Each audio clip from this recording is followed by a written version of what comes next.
Like with most things, preparation is everything. And so if you arrive ill-prepared and ignorant of what's going on, you'll get very little out of it. If they arrive understanding what the problem is, understanding what the plan is, whether it's in the office or the operating room or any place in between, then you'll get the most out of it.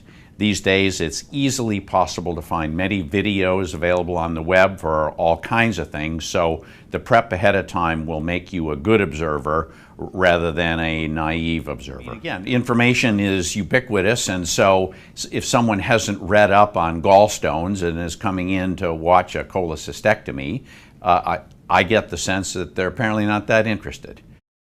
It's not like it is portrayed on TV. Forget it. It is not emotional outbursts. It is not drama. Rather, it's day in, day out, people trying to solve other people's problems. In the operating room, there's frequently a concern that you're going to faint or it's going to be horrible or ugly. And I always tell our students coming in that actually it's like watching the most beautiful sunrise you've ever seen in your world. Absolutely spectacular privilege.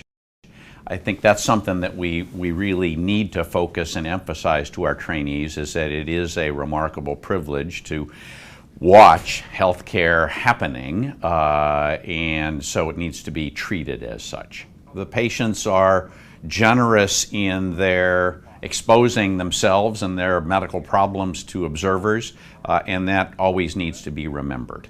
Again, there is a certain expectation of not just decorum, but behavior and an attitude of respect that I think if that underpins the interaction, things will go well. If it looks like there's trouble, it's not a time to start asking questions, but to sort of pull back and wait for the right moment. And usually we try to have a chaperone in for starters, just to get people in the groove, and better to ask questions later rather than when it looks like that, we're in the middle of something that appears difficult. And usually that's not that hard to tell. The other people in the room can also be incredibly helpful. So while there's often a tendency to focus on the docs, the nurses are there, are incredibly helpful to us, the scrub techs, the anesthesiologists, the other trainees that may be students or residents are great sources of information. Seeing the same case with a different surgeon, seeing the same surgeon do the same case can be very helpful.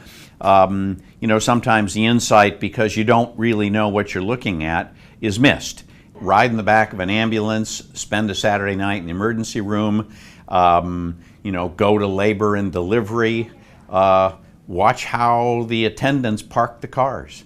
Again, it gives you a deeper appreciation for the workflow, and you'd be surprised what an open mind will do. The unique opportunity is to watch not only what is done and what is said, but what isn't said. If it looks like something's difficult, the surgeon may not say it is, but that's an important observation about maybe there's a better or an easier way. Make it really good quality time, and by that I mean, there are a million distractions and we all got iPhones and things to mess around with or to be distracted by, but if you bring a real prepared mind, I know what's going to happen, I'm watching what's happening, a couple of key questions at the beginning and at the end, we'll make the most out of the time.